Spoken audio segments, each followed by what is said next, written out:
मैं फलक फातिमा।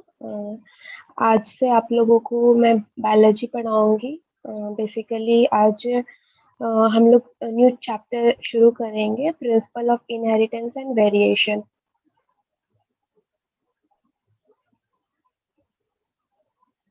मैं 7:30 से क्लास शुरू कर दूंगी।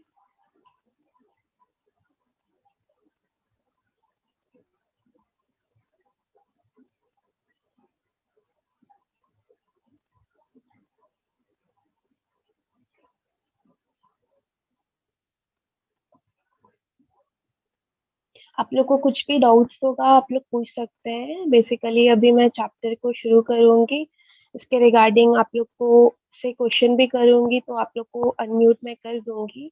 और इसके अलावा लास्ट में हम लोग नीट के रिगार्डिंग क्वेश्चंस भी बात करेंगे कि क्या किस इस चैप्टर से कितने क्वेश्चंस आने की चांसेस रहती है, इसके रिगार्डिंग हम लोग बात करेंगे। तो मेरी कोशिश रहेगी कि आप लोग का इंटरेस्ट डेवलप हो और आप लोग इंटरेस्ट लेके पढ़े इस टॉपिक को, क्योंकि ये चैप्टर जो principal of inheritance and variation जो चैप्टर है आपका, ये करीबन बहुत इंपॉर्टेंट चैप्टर है आपके नीट के लिए। इसकी वेटेज 8.2% रहती है। आपके नीट के क्वेश्चंस इससे बहुत बनते हैं, तो इसके रिगार्डिंग भी हम लोग लास्ट में बात करेंगे। और इस चैप्टर को शुरू करेंगे हम लोग अब बस कुछ देर में, करीब 7:30 से हम लोग शुरू कर देंगे। आप लोग अपने फ्रेंड्स को इन्फॉर्म कर दीजिए जो भी है ग्रुप में, कि वो लोग ज्वाइन कर ले। 7:30 से क्लास शुरू हो जाएगी। और आप लोग को कहीं पे भी कोई डाउट्स हो या कोई क्वेरी हो, आप लोग बेझिझक पूछ सकते हैं मुझसे।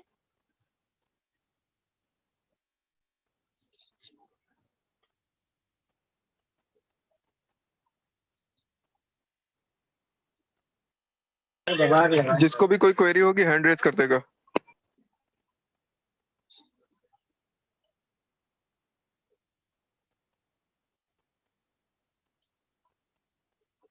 स्टार्ट कर दीजिए मैम क्लास। ओके, श्योर, शुरू कर रही हूँ मैं। मैंने अपना नाम बताया, मैं फलक फातिमा। आज आपको मैं न्यू टॉपिक पढ़ाऊंगी, principle of inheritance and variation. आप लोग मुझे ये बता सकते हैं कि आप लोग अपने पेरेंट्स से सिमिलर दिखते हैं? क्या आप लोग में सिमिलैरिटीज कुछ दिखती है पेरेंट्स के रिगार्डिंग? आप लोग अपना हैंड रेस करेंगे, जो मैं क्वेश्चन करूंगी आप लोग मुझे उसका जवाब देंगे, तभी मैं और इंटरेस्ट लेके आप लोग को पढ़ा पाऊंगी।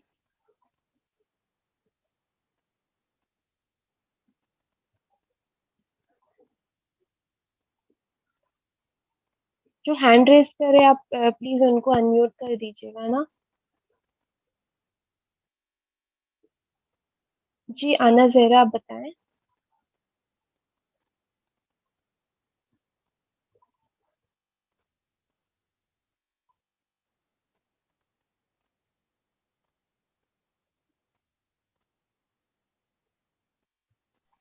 जो हैंड रेज करे अगर उनको अनम्यूट किया जाए तो वो बोलें, या फिर हैंड रेज ना करें। जी हाँ जी, अब बोले आना जहरा। आप अगर अपने पेरेंट्स से कुछ सिमिलर दिखते हैं तो उसको हम लोग क्या बोल सकते हैं?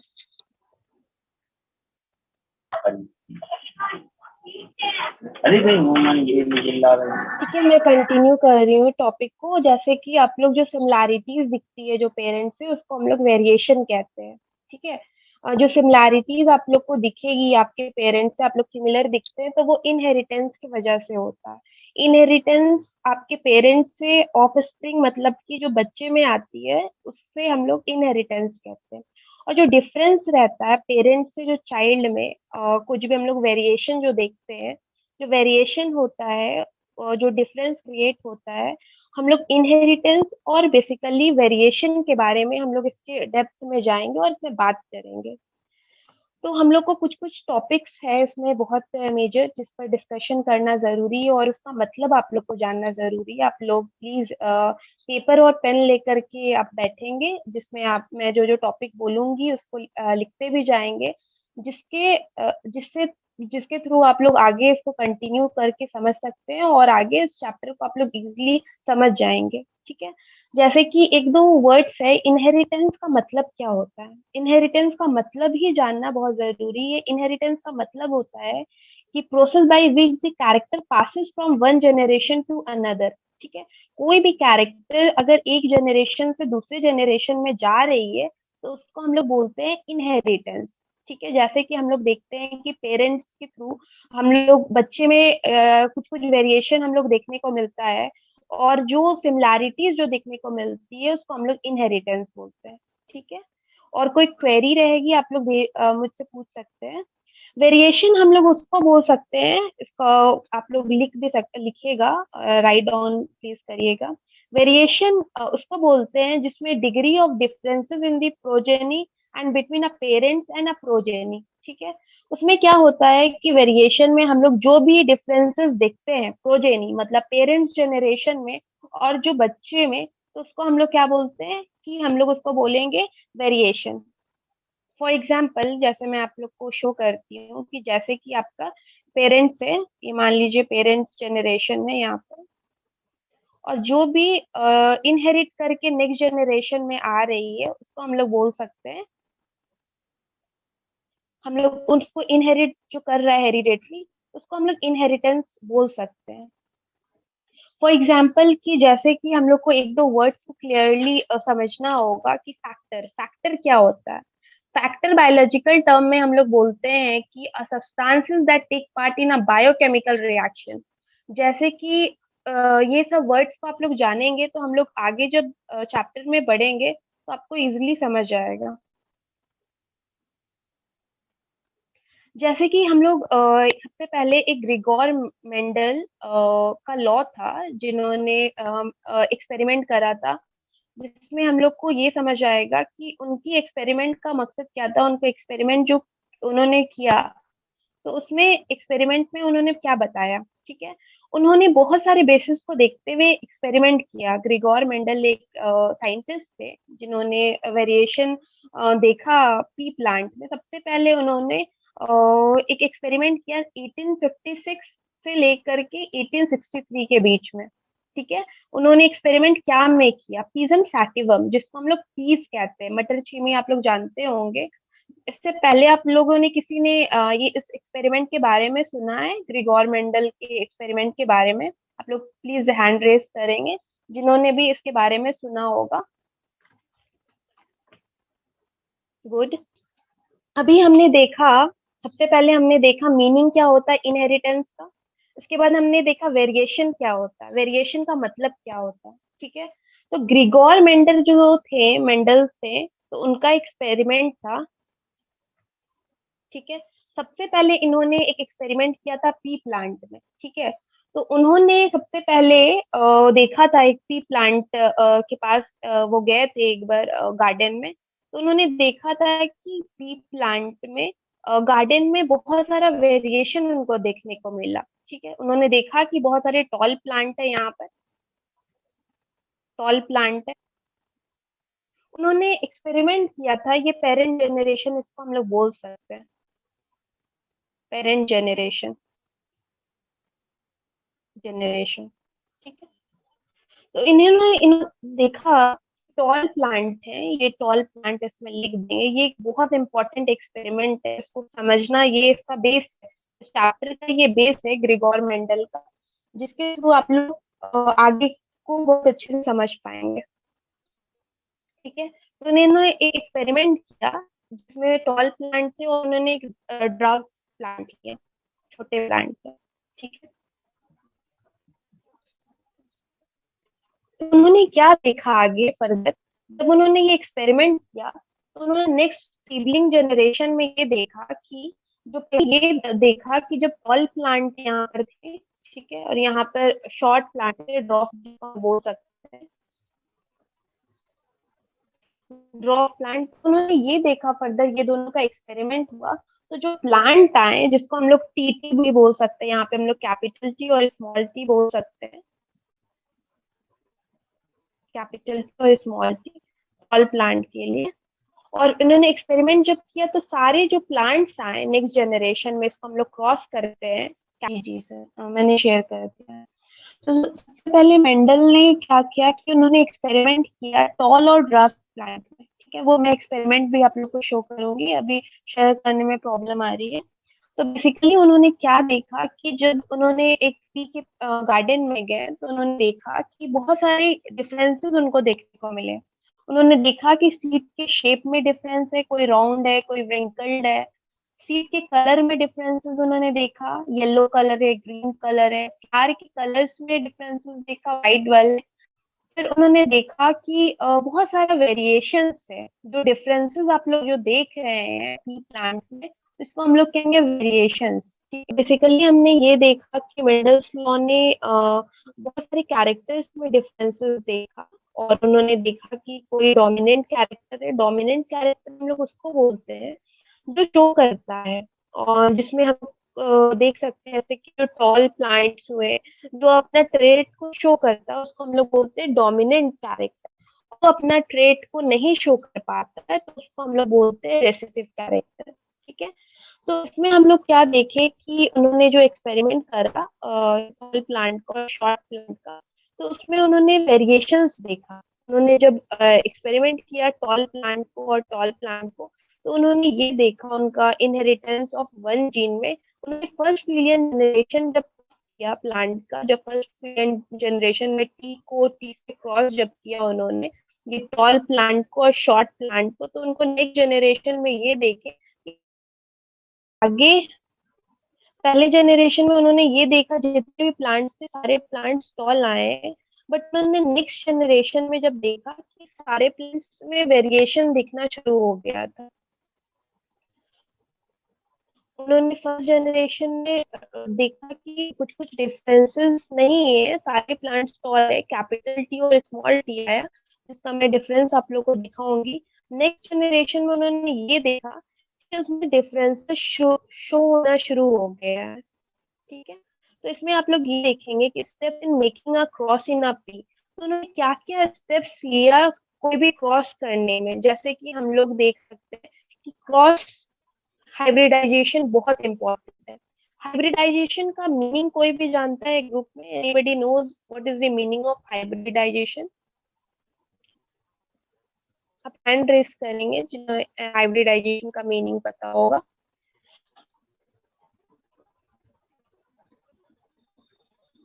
आप लोग बुक लेकर के बिल्कुल बैठिए, एनसीईआरटी की बुक क्लास 12 की, जिसमें principal of inheritance and variation है। ये आपका बहुत इंपॉर्टेंट चैप्टर है नीट के लिए। करीब 8.2% वेटेज रहता है चैप्टर का, जो कि मैं फर्दर शेयर करूंगी इसके बारे में आप लोगों से। क्योंकि फर्स्ट जनरेशन में टॉल आए, F2 जनरेशन में कुछ प्लांट्स टॉल आए और एक प्लांट ड्रॉप आए, जिसमें कैपिटल टी और स्मॉल टी टॉल प्लांट्स में रहे और स्मॉल प्लांट के ड्रॉप में बस स्मॉल टी रहे।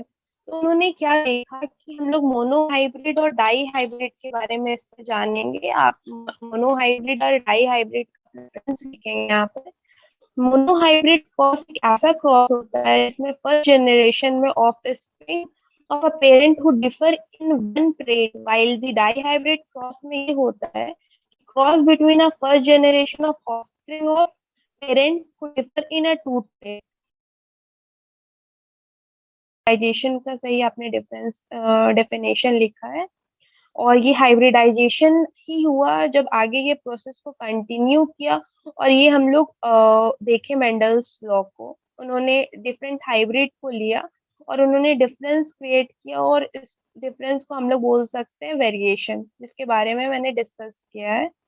और टी और टी का क्रॉस बहुत इंपॉर्टेंट है, जिसमें आप लोग देखेंगे कि फेनोटाइपिक रेशियो और जेनेटिक रेशियो आता है, जिसमें जितने भी टॉल प्लांट रहते हैं उनको हम लोग 3 लेते हैं और 3:1 का रेशियो रहता है। ड्रॉप प्लांट का 1 रहता है।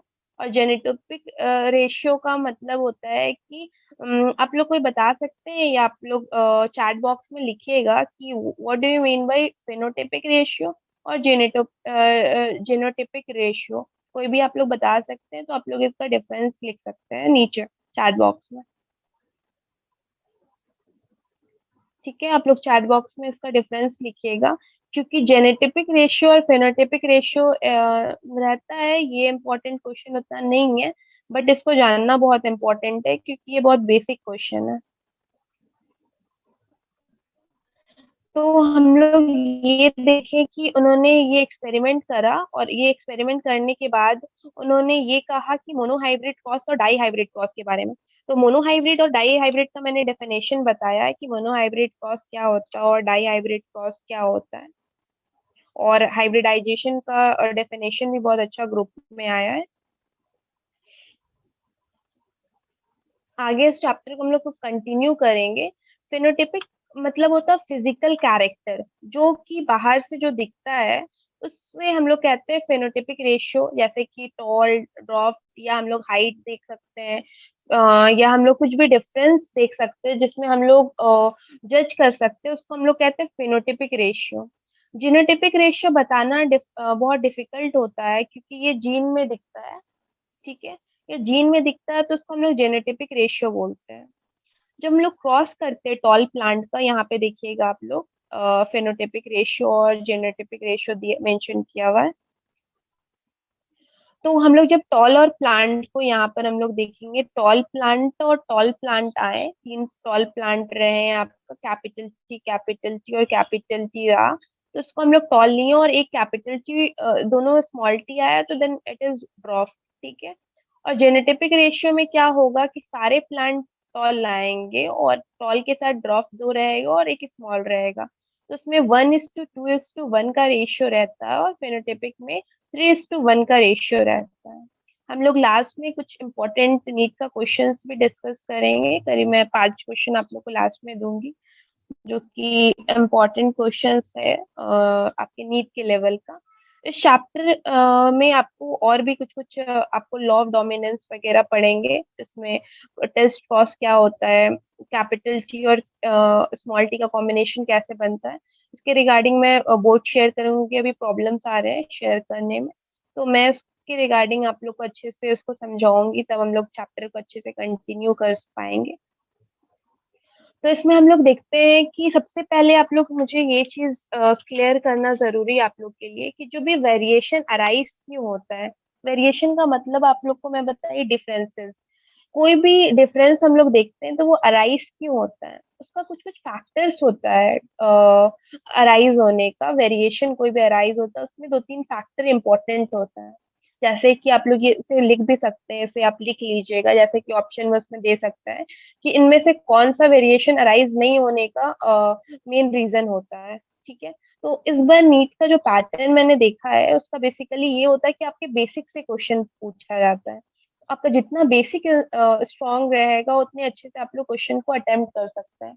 तो बेसिक को आपको मजबूत करना होगा और एकदम बेसिक में जाना होगा, तभी आप उसको अच्छे से क्लियर कर सकते हैं। और अपने प्रॉब्लम्स को, कोई भी आप लोग का कोई प्रॉब्लम रहे, तो मुझे एक्सपीरियंस है, लास्ट 3 ईयर से मैं पढ़ा रही हूँ, आज स्क्रीन में थोड़ा सा मुझे प्रॉब्लम हुआ, तो इसके रिगार्डिंग आप लोग को कोई भी क्वेरी रहेगी आप लोग मुझसे पूछ सकते हैं। तो वेरिएशन जो अराइज होता है उसका 3 to 4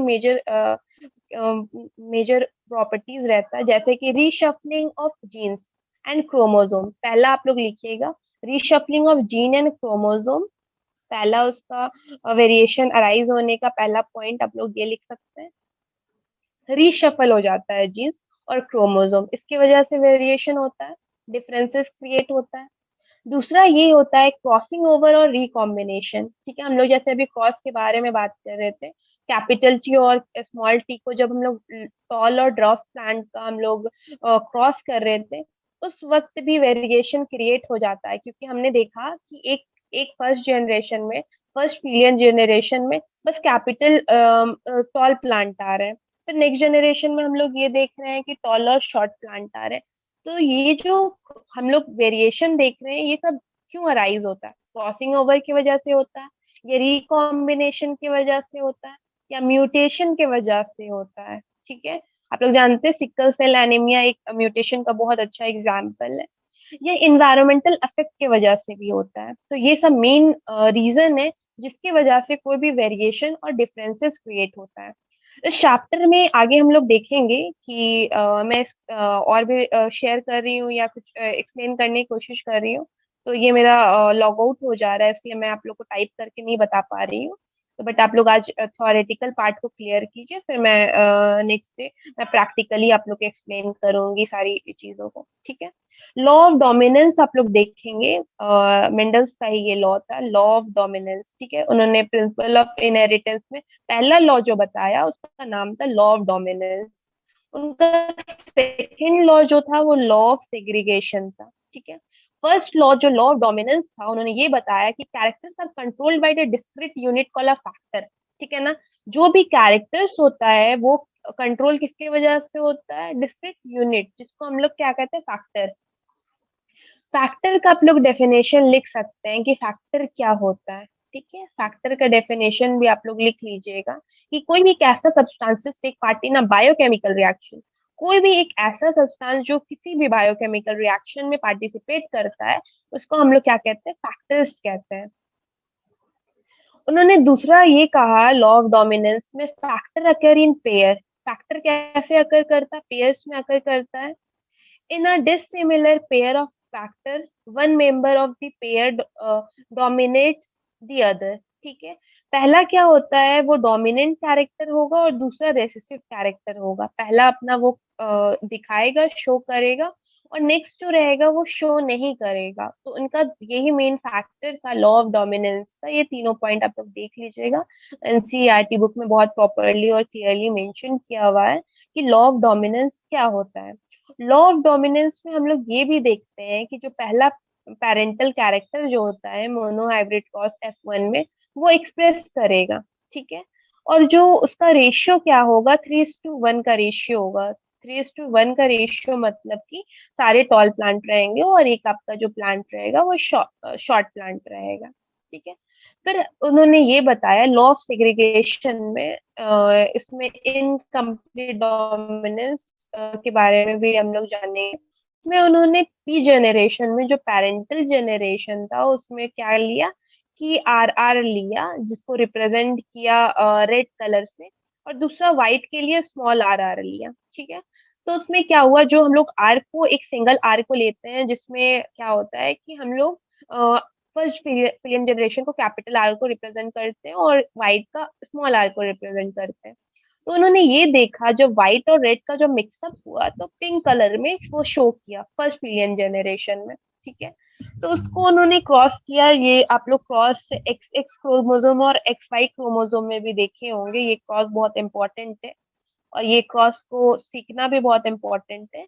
और आप लोग में से किन्होंने भी एक बार भी टीटी स्मॉल टी और कैपिटल टी का क्रॉस नहीं किया, आप लोग मुझे एक बार बोलेंगे चैट बॉक्स में कि कितने लोगों ने क्रॉस किया है और किनको आता है इसके बारे में। नेक्स्ट क्लास में मैं आप लोग को इसके बारे में डेप्थ में बताऊंगी,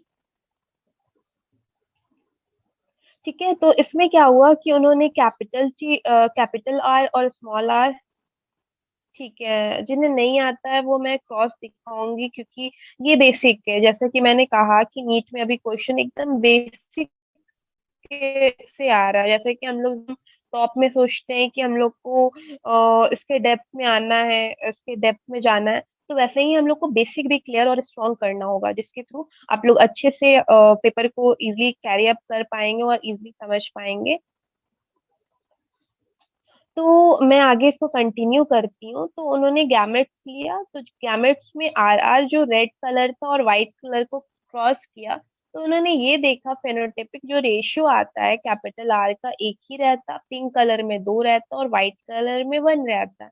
और जो जेनोटाइपिक रेशियो रहता है वो क्या होता है, आप लोग को मैंने अभी जस्ट क्लियर किया। फेनोटाइपिक का मतलब क्या होता है, what is the meaning of phenotypic ratio and what is the meaning of जेनोटाइपिक ratio, ठीक है। फेनोटाइपिक रेशियो के बारे में मैंने जस्ट थोड़ी देर पहले बताया था कि जो भी फिजिकल कैरेक्टर जो दिखता है हमें, जो कि हम लोग जज कर सकते हैं, जिसको बारे में हम लोग बता सकते हैं, जैसे कि एज अ ह्यूमन बीइंग में हम लोग हाइट देख सकते हैं, उसमें हम लोग हेयर्स देख सकते हैं कि किसका लंबा है, किसका हाइट लंबा है, छोटा है, किसका फिजिकल अपीयरेंस कैसा है, कौन गोरा है, किसकी रंग थोड़े से कम है। तो वैसे ही हो गया फिजिकल अपीयरेंस जो दिखते हैं। जेनोटाइपिक रेशियो के बारे में मैंने बताया, जो कि जीन में दिखता है, ठीक है, जो जीन में होता है, जो इंटरनल कैरेक्टर्स होते हैं उसे हम लोग जेनेटिक रेशियो करते हैं। तो इन्होंने ये देखा इनकम्प्लीट डोमिनेंस में जो आपका जेनोटाइपिक रेशियो रहता है कैपिटल आर का 1 रहता है, और स्मॉल 1:2:1 का रहता है, और फेनोटाइपिक 1:2:1। इसे आप लर्न कर लीजिएगा। जी मेरे अकॉर्डिंग जैसा कि मेरा भी बायो बैकग्राउंड रहा है, मैंने पीसीबी लिया था, उसके बाद मैंने बॉटनी से बीएससी करा, फिर एमएससी भी बॉटनी से मैंने किया है, उसके बाद मैं बीएड कर रही हूँ। तो फिर इसके रिगार्डिंग मुझे जहाँ तक है कि आप लोग एक रेफरेंस बुक में मैं सजेस्ट कर दूंगी कि आप रेफरेंस बुक लीजिए, बट मैं सबसे पहले प्रेफर करूंगी कि आप लोग एनसीईआरटी का कॉन्सेप्ट क्लियर कीजिए, क्योंकि मैंने कोचिंग वगैरह हर जगह एनसीईआरटी को ही प्रेफर करते हुए सबसे पहले देखा, क्योंकि एनसीईआरटी आपका बेसिक रहता है, उसमें बेसिक के बारे में बताता है। आप लोग अच्छा करेंगे तो फिर मैं आपको रेफरेंस बुक भी बता दूंगी, और इसके स्टडी मटेरियल्स के बारे में भी बता दूंगी कि आपको कहाँ से मैं दे सकती हूँ, और फिर हेल्प करूंगी कि आप लोग इसके रिगार्डिंग नोट्स भी बनाएं। और जो भी 12th कर रहे हैं तो ये चैप्टर से आपका बहुत क्वेश्चंस रहता है, क्या क्या क्वेश्चंस रहता है इस चैप्टर के एंड में भी मैं बता दूंगी कि कौन कौन सा क्वेश्चंस, इसके इंपॉर्टेंट क्वेश्चन मैं मार्क भी करा दूंगी आप लोगों को। इसमें आपका मेंडल्स लॉ बहुत इंपॉर्टेंट रहता है, और ये 12th बोर्ड में इसके रिगार्डिंग क्वेश्चन भी रहता है। इसका जेनोटाइपिक रेशियो फेनोटाइपिक रेशियो भी पूछा जाता है। तो फिर ये आपका बहुत इंपॉर्टेंट चैप्टर है, इसको आप लोग बहुत हार्ड वर्क करें और इसको अच्छे से समझने का कोशिश करें। आप लोग को जहाँ पे प्रॉब्लम होता है, I am here to help you. आप लोग मुझसे फ्रैंकली पूछ सकते हैं, आप लोग मुझसे क्वेश्चन अराइज कीजिए, हैंड रेस कीजिए, आप लोग को जहाँ पे भी डाउट हो आप लोग मुझे पूछे, मुझे बताने में अच्छा लगेगा। मैं आप लोग का डाउट क्लियर करूंगी तो मुझे अच्छा फील होगा। और इसको मैं ब्रीफ में लास्ट में चैप्टर को एंड में बता भी दूंगी कि मैंने क्या क्या डिस्कस किया है, क्या क्या मैंने बताया है। तो इनकम्प्लीट डोमिनेंस का रेशियो आप लोग देख लीजिएगा, फेनोटाइपिक रेशियो और जेनोटाइपिक की जो रेशियो आया है F1 जनरेशन में, और पेरेंट से गैमेट में क्या कलर का चेंजेस शो किया था, रेड टू वाइट कैसे कन्वर्ट हुआ था, ठीक है, इसको आप लोग देखिएगा।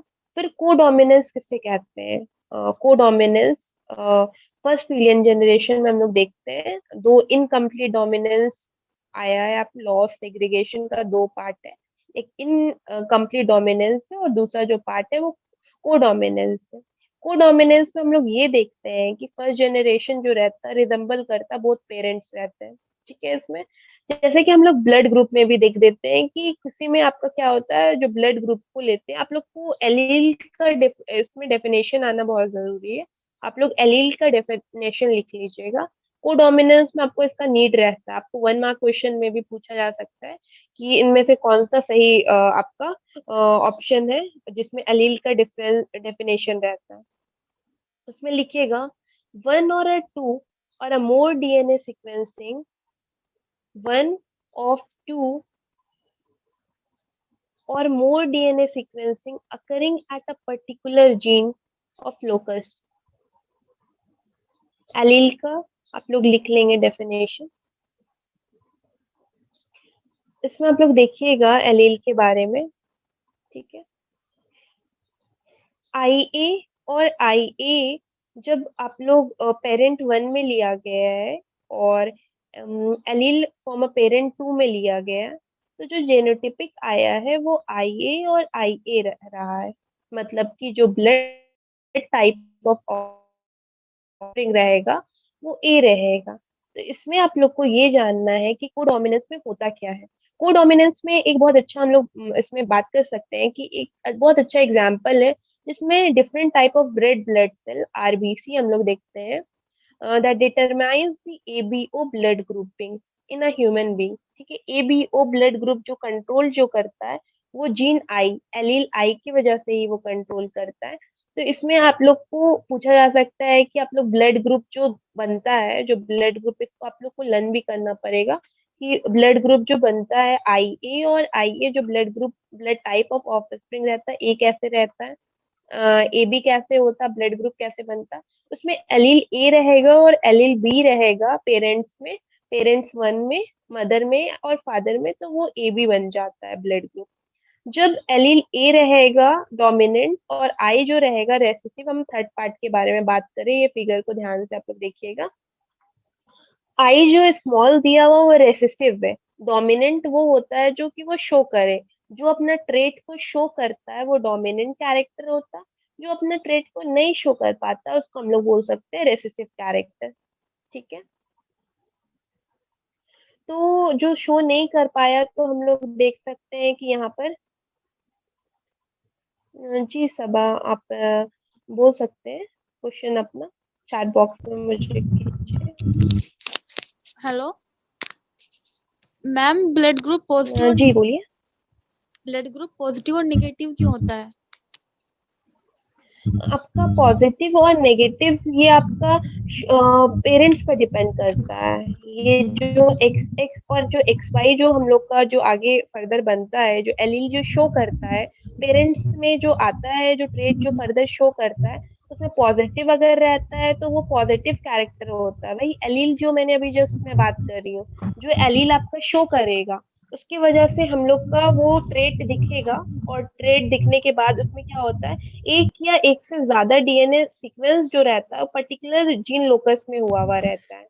वो जो जीन लोकस जो शो करेगा, जो फर्दर आपका जो दिखेगा पेरेंट्स से, तो वो आपका पॉजिटिव रहेगा और वो नेगेटिव रहेगा। जैसे कि अभी हम लोग इस चैप्टर में ए बी और बस में बताया है कि ए क्यों आता है, ए बी क्यों आता है, ब्लड ग्रुप जो डोमिनेंट की वजह से होता है, रेसेसिव की वजह से होता है, और पॉजिटिव और negative just because of the allele, just because of allele. जो डोमिनेंट रहता है वो अपना शो करता है कैरेक्टर, पेरेंट्स से ऑफस्प्रिंग में आता है वो अपना पॉजिटिव शो कर देता है। और जो आपका ब्लड ग्रुप शो नहीं कर पाता है, जो आपका रेसेसिव बहुत के पेरेंट्स रहते हैं उनका नेगेटिव ब्लड ग्रुप रहता है, बट जो उनका चाइल्ड रहता है उनमें पॉजिटिव ही आता है। बट मैक्सिमम केसेस में जिनका नेगेटिव ब्लड ग्रुप रहता है, तो हम लोग को ये देखने को मिलता है उनके अपकमिंग जनरेशन में, जो हम लोग आगे पढ़ेंगे कि कमिंग जनरेशन में वो शो करता है उनका नेगेटिव आने का, जो ऑफस्प्रिंग में बहुत चांसेस रहता है कि वो ऑफस्प्रिंग, ये जस्ट इनहेरिटेंस की वजह से होता है। इसका मेन रीजन इज दैट कि इनहेरिटेंस की वजह से। जी, तो हम लोग आगे फर्दर देखेंगे कि जब और किसी को कोई क्वेरी हो तो आप लोग please just ask to me. और किसी को कोई क्वेरी है?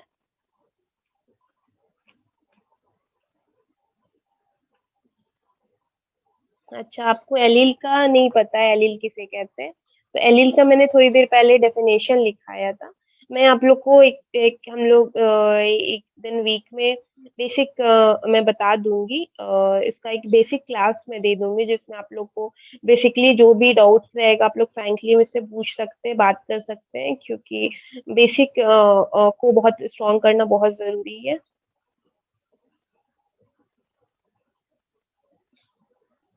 मैं बता दूंगी आप लोग को, एकदम मैं बेस से बताऊंगी कि बायो क्यों इम्पोर्टेंट है। बायो में आप लोग नीट कर रहे हो तो इसके रिगार्डिंग भी जितने भी क्वेश्चंस आप लोग के होंगे आप लोग जस्ट राइट डाउन करते रहोगे। और आज मैं जितना कोडोमिनेंस तक पढ़ा रही हूँ तो उसका आप लोग शॉर्ट नोट्स बना के रखेंगे, क्योंकि मैं नेक्स्ट क्लास में क्वेश्चन भी अराइज करूंगी कि आप लोग को क्या समझ आया, क्योंकि मैंने अपने तरफ से पूरे समझाने की कोशिश की है।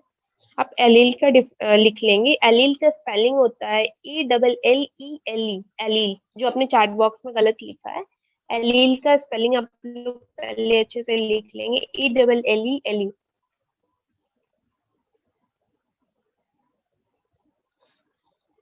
मैं अभी मेडिकल की स्टूडेंट नहीं हूँ, basically I am teaching right now.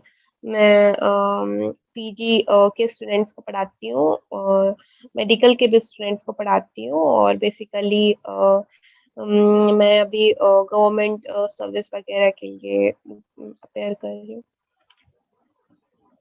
तो आप एलील का लिख लेंगे, वन ऑफ टू और अ मोर डीएनए सीक्वेंसिंग, एक या एक से ज्यादा डीएनए सीक्वेंस। आप प्लीज सबा को क्वेरी थी, आप चैट बॉक्स में जिन्होंने लिखा था आप एलील का डेफिनेशन लिख लीजिएगा प्लीज।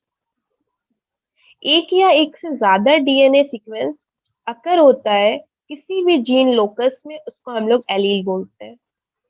एक सिंपल लैंग्वेज में मैंने हिंदी में बताया, इंग्लिश में आप लिख सकते हैं, वन ऑफ अ टू और a more DNA sequencing occurring at a particular gene locus, उसको हम लोग एलील कहेंगे। उसको और अनदर लैंग्वेज में हम लोग ये भी बोल सकते हैं, different version of a same gene are called allele. कोई भी different version of a same gene रहेगा उसको हम लोग बोल सकते हैं एलील। या किसी भी स्पेसिफिक पैटर्न में हम लोग जीन में देखने को मिलता है जीन, तो उसको भी हम लोग एलील बोल सकते हैं। ठीक है, तो हम लोग कोडोमिनेंस में ये देखे कि जो डोमिनेंट और जो रेसेसिव रहता है जीन रहता है, वो कोई कैरेक्टर अपना शो कर पाता है, ऐसा हम लोग ब्लड ग्रुप में देख रहे थे कि ब्लड ग्रुप में वो शो करता है, और कोई कोई शो नहीं कर सकता जस्ट बिकॉज ऑफ ट्रेट। कोई डोमिनेंट होता है, रेसेसिव होता है just because of dominant and recessive character. तो उसमें क्या होता है कि हम लोग एबीओ का लिए, एबीओ ब्लड ग्रुप के बारे में यहाँ पे बताया गया है कि यहाँ पर आई ए और आई रहा तो वो रेसेसिव और डोमिनेंट के साथ बन करके ए बस बना, और दोनों डोमिनेंट रहेगा तो ए बी शो करेगा कैरेक्टर, और आई एलील बी और एलील बी रहेगा तो हम लोग का जो जेनोटिपिक ऑफस्प्रिंग रहेगा वो बी बनेगा। बी और एक रेसेसिव रहा तो डोमिनेंट एलील बी और रेसेसिव रहा तो हमारे साथ बी बनेगा, और दोनों रेसेसिव रहा आई तो हम लोग को जो कैरेक्टर जो शो करेगा वो ओ दिखेगा। ठीक है, इसमें एक क्वेश्चन है, आप लोग इसे देखेंगे, मैं आप लोग के लिए ये क्वेश्चन है, मुझे नेक्स्ट क्लास में आप बताएंगे। Do you realize the example of ABO blood grouping also provide a good example of multiple allele? बिल्कुल, ये क्वेश्चन बहुत ही अच्छा है, आप लोग इसको देखेंगे और मुझे बताएंगे मल्टीपल एलील के बारे में। अभी जस्ट मैं आफ्टर 3 मिनट्स में कुछ क्वेश्चन शेयर करूंगी। मैं नीट के लिए इम्पोर्टेंट कुछ क्वेश्चंस है इस चैप्टर से, तो हम लोग डेली 5 क्वेश्चंस पर डिस्कशन करेंगे, आप लोग मुझे इसका आंसर बताएंगे, एमसीक्यू क्वेश्चंस रहेंगे। ठीक है, हम लोग inheritance of a one gene हम लोग देखे थे, जिसमें law of segregation, law of dominance हम लोग देखे थे। अब इनहेरिटेंस ऑफ टू जीन्स के बारे में आगे फर्दर हम लोग पढ़ेंगे। इससे पहले आप लोग किसी को भी कोई क्वेरी हो तो आप लोग प्लीज बोल सकते हैं। सर स्क्रीन दिख रहा है? Yes ma'am. हाँ, ठीक है, ओके गुड। देखिएगा, इसमें हमने बात किया था इसके वेटेज के बारे में, बात किया था कौन सा चैप्टर नीट के लिए कितना इम्पोर्टेंट है। तो मॉलिक्यूलर बेसिस ऑफ इनहेरिटेंस जो है आपका 8.2 है, बायोमोलिक्यूल्स से उससे बहुत सारे क्वेश्चंस रहते हैं, उसमें 10% है क्वेश्चंस रहते हैं। ह्यूमन फिजियोलॉजी और बायोलॉजी, ये आप लोग स्क्रीनशॉट इसका रख भी सकते हैं, आप लोग इसका स्क्रीनशॉट रख लीजिएगा। तो इतने क्वेश्चंस अराइज होते हैं, ये सब मेजर चैप्टर्स है, इसको आपको स्ट्रॉन्ग बनाना ही पड़ेगा, तभी आप लोग अच्छा स्कोर कर सकते हैं, चाहे वो आपका 12th बोर्ड हो या आपका नीट एग्जामिनेशन हो, आप लोग अच्छा स्कोर कर सकते हैं। ये आपका वेटेज बहुत इंपॉर्टेंट है, तो इसको आप लोग स्क्रीनशॉट रख लीजिएगा और आप लोग कॉपी में मेंशन करके रख सकते हैं। ठीक है,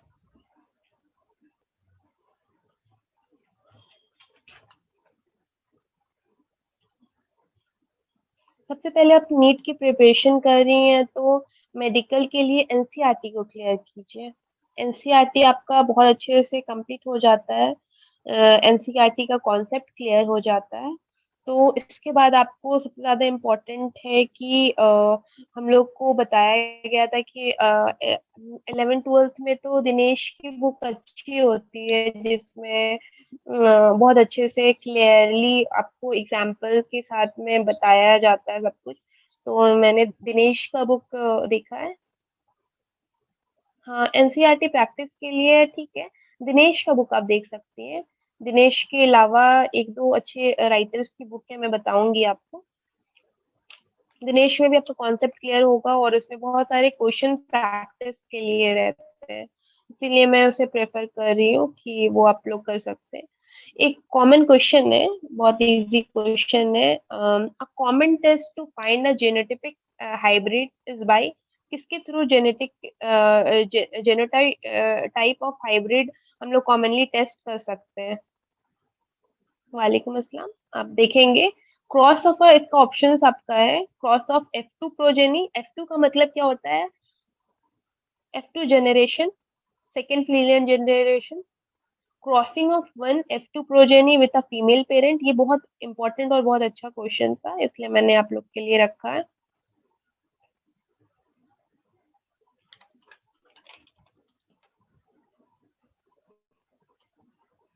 डी आपने ऑप्शन करेक्ट किया, बिल्कुल सही। रीजन आप बता सकते हैं डी क्यों सही राइट आंसर है? Crossing of F1 progeny with a male parent. Anyone अब मुझे रीजन बताएंगे? बिल्कुल डी करेक्ट आंसर है। To find a genotype of a hybrid, take a look to at cross is performed during a associate degree organism, ठीक है ना? Showing a dominant composition is crossed with the recessive parent rather than the selfing. Just because of this reason ये हमारा correct answer है D. ठीक है, अब मैं नेक्स्ट क्वेश्चन, आप लोग स्क्रीनशॉट रख सकते हैं इसका। अब मैं नेक्स्ट क्वेश्चन आप लोग से शेयर करूंगी। आंसर आता होगा आप लोग चैट बॉक्स में, जिन्हें नहीं भी आता होगा आप लोग प्लीज चैट बॉक्स में मुझे बोल सकते हैं। ये बहुत इजी क्वेश्चन है। Experimental variation of the chromosomal theory of inheritance was done by, किसके थ्रू ये जो एक्सपेरिमेंटल वेरिएशन जो था वो हुआ था? सटर्न, बोवेरी, मॉर्गन या मेंडल? एनीवन? इसका करेक्ट आंसर है Thomas Hunt Morgan, option C. D सही आंसर नहीं है, बी भी सही नहीं है। थॉमस हंट मॉर्गन ने इसका एक्सपेरिमेंटल एक्सपेरिमेंट किया था, आपकी बुक में मेंशन किया हुआ है, आप लोग देखेंगे। And a female XY sometime such condition occur due to, क्यों ये कंडीशन अकर करता है? मेल XX से और फीमेल आपका यहाँ पर एक्स, ये यहाँ पे क्वेश्चन में कुछ गलती है, क्योंकि मेल आपका जो रहेगा XY रहेगा और फीमेल XX रहेगी। समटाइम सच कंडीशन अकर, अगर कभी कभी ये कंडीशन अकर हो जाता है, ठीक है ना, ये क्वेश्चन में थोड़ा लॉजिक है। अगर कभी हम लोग का XX, क्योंकि आपको पता है कि XX जो क्रोमोसोम होता है वो फीमेल का होता है और XY जो रहता है वो आपका मेल का रहता है। कभी ये कंडीशन आ जाता है, ये क्यों होता है, ये किस वजह से होता है, इसका रीजन क्या है? इसके बाद वजह कोई बता सकते हैं? पहला ऑप्शन है डिलीशन, दूसरा है transfer of segment in X and Y chromosome, aneuploidy या हार्मोनल इम्बैलेंस। एनीवन? जी बी है, तो रीजन क्या है बी का? बिल्कुल सही है साबिया, आपका ऑप्शन सही है बी। इसका रीजन ये है, नहीं डी नहीं होगा, बी होगा। इसका रीजन ये है कि बी में क्या, आप लोग स्क्रीनशॉट लेते जाइएगा, जो जो मैं क्वेश्चंस दे रही हूँ ये नीट के लिए, ये सब कुछ इंपॉर्टेंट क्वेश्चंस है, मैंने आप लोगों के लिए लिया था। इसका रीजन ये है XX और XY का, just because of a sex determination. इसमें क्या हो जाता है, जो फीमेल को हम लोग जो भी चेंजेस आता है, ये मैकेनिज्म ऑफ सेक्स डिटर्मिनेशन की वजह से ऐसा होता है। हम लोग नेक्स्ट क्वेश्चन में आएंगे। नेक्स्ट क्वेश्चन में which of the following condition through a harmful in itself is also a potential survivor from a mosquito borne infectious disease? Thalassemia,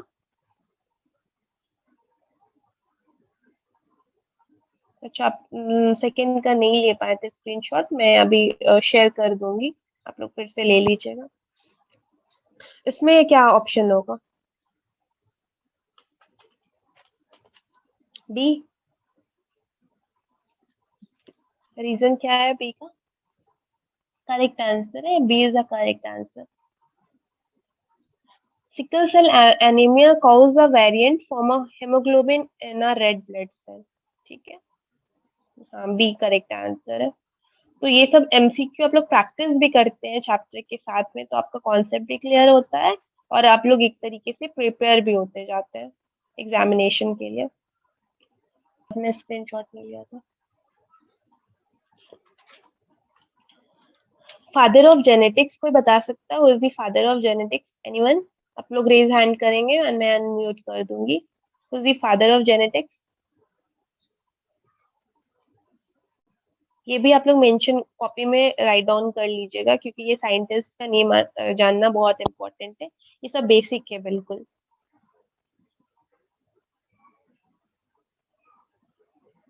ji answer बताएंगे? चैट बॉक्स में आप आंसर लिखिएगा, Mendel. बोलिएगा।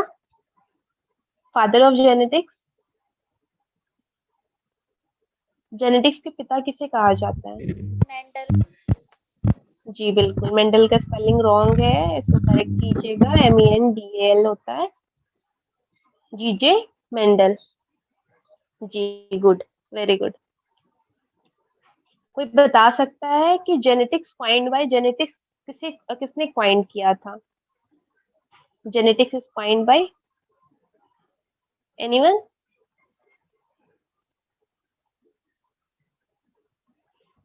आप लोग इसे लिख लेंगे कि मैंने अभी जस्ट बताया, फादर ऑफ जेनेटिक्स, सबा ने आंसर किया जीजे मेंडल। और genetics is coined by, genetics को किसने क्वाइंड किया? B Bateson. ठीक है, बी डब्ल्यू बेल्सन ने क्वाइंड किया जेनेटिक्स को। नेक्स्ट क्वेश्चन है, फादर ऑफ मॉडर्न जेनेटिक्स किसको बोला जाता है? जो मॉडर्न जेनेटिक्स आया है उसके फादर किसे बोला जाता है? जिन्हें आता है आप रेज हैंड करेंगे।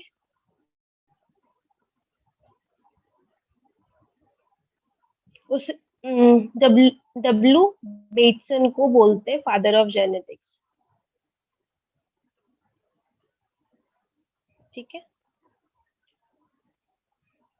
फादर ऑफ एक्सपेरिमेंटल जेनेटिक्स हम लोग बोलते हैं TH मॉर्गन को बोलते हैं हम लोग। ठीक है, TH मॉर्गन को हम लोग फादर ऑफ एक्सपेरिमेंटल जेनेटिक्स बोलते हैं। हाँ गुड, सही आंसर बताया। तो ये आप लोग का ये बेसिक कुछ क्वेश्चंस था, जिसके बारे में मैं नेक्स्ट क्लास में आप लोग के क्वेश्चन पूछूंगी भी, जिस पर अभी हमने डिस्कस किया है। और किसी को कुछ डाउट्स है तो आप लोग पूछ सकते हैं मुझसे, कोई भी एनी डाउट। किसी को भी कोई डाउट है तो आप लोग मुझसे पूछ सकते हैं। और कोई भी क्वेरी है या बायो के रिगार्डिंग तो आप लोग मुझसे पूछ सकते हैं, मैं शॉर्ट आउट करूंगी। जिन्होंने लेट से ज्वाइन किया था, क्वेश्चन मैं शेयर कर दूंगी। आप लोग का कोई ग्रुप होगा तो उसमें आप लोगों को क्वेश्चंस मिल जाएगा। जितने भी क्वेश्चंस मैंने अभी बताए हैं वो आप लोग को आंसर्स मिल जाएगा। एक क्वेश्चन है कि किसी ने क्वेश्चन किया, the production of a gamete by a parent and office, इसको आप कैसे निकाल सकते हैं? By using a Punnett square से आप लोग निकाल सकते हैं। ठीक है, प्यूनेट स्क्वायर को आप यूज करके ये आंसर को आप क्लियर करके आप निकाल सकते हैं। वो मैं आपको स्क्वायर आप लोगों को क्लियर करूंगी, वो मैं आपको बताऊंगी। किसी ने क्वेश्चन, साबिया ने क्वेश्चन किया था, उसका ये आंसर है। हाँ, जहां तक मैंने अभी तक बताया है आप लोग लाइन टू लाइन रीड कर लेंगे। इसमें सबसे ज्यादा इम्पोर्टेंट मेंडल्स लॉ है, जिसमें आपको law of dominance, law of segregation क्या होता है, और मैंने पढ़ाया था आप लोग को वेरिएशन के लिए क्या क्या जरूरी होता है, ये जो अराइज होता है क्यों अराइज होता है। तो उसे आप लोग इम्पोर्टेंटली मार्क करके उसे पढ़ेंगे। आप लोग का रिस्पॉन्स बहुत अच्छा रहा है, और करेक्ट आंसर भी मुझे अभी जस्ट मैं चैट बॉक्स देख रही हूँ कि आपने करेक्ट आंसर भी बताए हैं। तो ये मैं MCQ क्वेश्चंस आप लोग को हर क्लास के बाद में करूंगी डिस्कशन। और नेक्स्ट क्लास में हम लोग जब भी बात करेंगे तो हम लोग ये देखेंगे कि आपने इसे कवर अप किया है या नहीं किया है, क्योंकि मैं पढ़ाऊंगी और साथ में आप लोग इसका रिवीजन भी करते जाएंगे। और मैं लास्ट में चैप्टर के एंड में मैं ओरली टेस्ट भी लूंगी, और आप लोग इसका नोट्स भी करते जाएंगे, क्योंकि मैंने आपको अभी जस्ट शेयर किया था स्क्रीन कि कितना इसका वेटेज रहता है, इसका बहुत ज्यादा क्वेश्चंस इससे आते हैं। तो इसलिए आप प्लीज इसको क्लियर कीजिएगा। किसी का क्वेश्चन था जिसमें देख रही हूँ, सुलेहा रहमान का है, कि आप BSc final year in 2018 bio new subject for me, I have given a exam in 2022 by a single subject biology. इसलिए मुझे बायो का बहुत छोटी-छोटी और बेसिक कॉन्सेप्ट समझने में बहुत डिफिकल्टी आती है। ठीक है, आपको जो भी डिफिकल्टीज़ आती है जिस-जिस चैप्टर्स में कुछ-कुछ बेसिक चैप्टर्स है जिसमें आपको जब भी बायो को अगर आपको समझना है, तो हम लोग बायो को 2 पार्ट में डिवाइडेड है, ठीक है? एक बॉटनी और एक ज़ूलॉजी, जिसमें botany of study of plants जो पढ़ते हैं वो बॉटनी में आता है, स्टडी ऑफ जब एनिमल्स के बारे में आप पढ़ते हैं, तो क्या वो ज़ूलॉजी के पार्ट में आता है। तो आपको उसमें बहुत सारे पार्ट को डिवाइड किया गया है बायोलॉजी में, तो उसमें हम लोग ट्रांसपोर्टिंग प्लांट्स वगैरह देखते हैं, एनिमल में हम लोग देखते हैं रिप्रोडक्शन वगैरह चैप्टर्स है। तो ये 2 पार्ट में मेजर पार्ट में आपका जो ये डाउट था मैं इसको क्लियर करना चाहती हूँ कि 2 पार्ट में ये डिवाइडेड है बायोलॉजी। तो इसमें क्या होता है कि आपको जिसमें इंटरेस्ट होता है, ठीक है? जैसे कि आपको ज़्यादा इंटरेस्टेड आप होते हो एनिमल्स को पढ़ने में, जैसे मैं ज़्यादा इंटरेस्टेड थी प्लांट्स को पढ़ने में, इसको फर्दर मैंने कंटिन्यू किया, आगे पीएचडी भी मुझे करना, तो वो इंटरेस्ट पे डेवलप करता है। बट अगर आप you are a NEET aspirant then आपको दोनों स्ट्रॉन्ग करना पड़ेगा और दोनों में इक्वली मेहनत करना पड़ेगा क्योंकि प्लांट्स और एनिमल दोनों ही बायो का पार्ट है। तो फिर उसको आपको क्लियर करके मेहनत करना पड़ेगा। और किसी को कोई डाउट या कोई क्वेश्चन तो आप मुझसे पूछ सकते हैं चैट बॉक्स में। आप लेट न्यूज़ ज्वाइन की थी तो अभी हम लोग बात किए।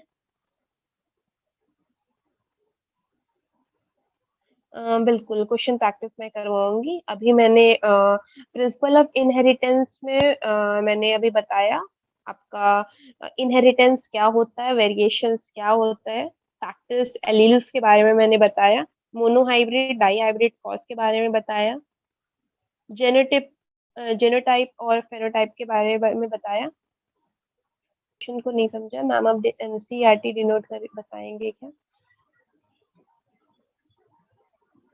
मैं समझा दूँगी आप लोग को और लाइन टू लाइन जो-जो इम्पोर्टेंट है मैं बेसिकली वो बता दूँगी और एनसीईआरटी में जो मेजर टॉपिक है उसको मैं लिखवा भी दूँगी आप लोग को, क्वेश्चंस भी दे दूँगी और कुछ डाउट्स होंगे आपको बता दूँगी। लाइन टू लाइन आप लोग जैसे अभी फ्री टाइम में मैंने पढ़ाया, 1 घंटे या डेढ़ घंटे की मेरी क्लास रहेगी, तो उसमें क्या होगा जो स्क्रीनशॉट मिस हुआ है ग्रुप में मैं भेज दूँगी, आप लोग उसे आप लोग लिख लीजिएगा। क्वेश्चंस बस मैंने शेयर किया था और आप लोग एनसीईआरटी की बुक को लेकर के बैठेंगे। जब भी मुझसे पढ़ें, तो एनसीईआरटी के बुक को आप लोग लेकर के बैठिएगा। अभी हम लोग क्लास 12 का principal of inheritance and variation और जब भी नेक्स्ट क्लास रहेगा आप लोग सबको एकदम टाइम पर आ जाएँगे। आज कुछ नेटवर्क इश्यू रहा, मैं स्क्रीन शेयर करके आप लोग को सारे डाउट्स को क्लियर करूँगी और नेक्स्ट क्लास में हम लोग क्रॉस को देखेंगे, वो बहुत इम्पोर्टेंट है। क्रॉस कैसे होता है बेसिकली बहुत कोई का कॉन्सेप्ट क्लियर नहीं है, कैसे वो ट्रेट को डोमिनेंट और जो रिसेसिव ट्रेट जो शो हुआ है, वो बेसिकली कैसे होता है, उसको हम लोग क्लियर करेंगे। Law of dominance, law of segregation, codominance के बारे में बताएँगे और जो जिनका एक क्वेश्चन था प्यूनेट स्क्वायर के बारे में, या F1 और F2 जनरेशन के बारे में जिसमें आपका फेनोटाइपिक रेशियो 9:3:3:1 आता है, उसके बारे में भी डिस्कशन करेंगे। लॉन्ग क्वेश्चन में ये 5 मार्क्स में सीबीएसई या जैक बोर्ड में रहता है ये क्वेश्चन F1 और F2 जनरेशन के बारे में। तो वो आपको क्रॉस आना बहुत ज़रूरी है। जैसे कि XX और XY क्रोमोसोम में जब हम लोग क्रॉस करते हैं, तो क्या चांसेस रहता एक्स वाई और XX आने का, तो 50:50 का रेशियो रहता है। वैसे ही आपका इसमें क्या रेशियो रहता है 9:3:3:1 का रेशियो रहता है। तो उसके बारे में हम लोग सारे डाउट्स को क्लियर करेंगे। फिर इसका लास्ट टॉपिक रहेगा लिंकेज एंड रिकॉम्बिनेशन, कैसे लिंकेज होता है, सेक्स डिटर्मिनेशन के बारे में हम लोग पढ़ेंगे, XX और XY क्रॉस के बारे में पढ़ेंगे। क्योंकि अभी हम लोग प्लांट के बारे में पढ़ रहे हैं, तो कैपिटल T और स्मॉल t का क्रॉस देख रहे हैं, इसके बाद हम लोग फर्दर XX और XY का क्रॉस भी हम लोग देखेंगे। तो जो भी आज लेट से ज्वाइन किए थे या अभी कुछ देर पहले ज्वाइन किए थे या आपके फ्रेंड्स जो भी ग्रुप में, आप लोग इन्फॉर्म कर देंगे कि प्रिंसिपल ऑफ इनहेरिटेंस मैं पढ़ा रही हूँ, मैम पढ़ा रही हैं एंड वेरिएशंस। इसमें हम लोग अभी बात की है, कोडोमिनेंस तक पढ़े हैं। तो कोडोमिनेंस के आगे फर्दर और 2 क्लास में ये चैप्टर कंप्लीट हो जाएगी, या कल तक मैं इसके एंड तक पहुंच जाऊंगी। तो आप लोग बेसिकली जो ज्वाइन नहीं कर पाए हैं, तो कल मैं ब्रीफ में बता दूंगी चैप्टर को शॉर्ट में, ठीक है। तो आप लोग प्लीज टाइम पर ज्वाइन कर लीजिएगा। इवनिंग में ही मैं बेसिकली पढ़ाऊंगी। तो कोई भी क्वेरी या डाउट्स रहेगा, आप लोग कोडोमिनेंस तक पढ़िएगा। मैंने 5 एमसीक्यू क्वेश्चंस दिए थे, तो वो क्वेश्चन और आपका शॉर्ट आंसर टाइप में father of genetics, who coined the genetics, ये सारे क्वेश्चंस मैंने पूछे थे। तो ये सबको आपका प्रैक्टिस कीजिएगा, ये प्रैक्टिस कीजिएगा और शॉर्ट नोट बनाइएगा, क्योंकि कल मैं पहले क्वेश्चन सेशन शुरू करूंगी, पहले मैं क्वेश्चन अराइज करूंगी, उसके बाद मैं चैप्टर्स को कंटिन्यू करूंगी, ठीक है। ओके, अल्लाह हाफिज टू ऑल।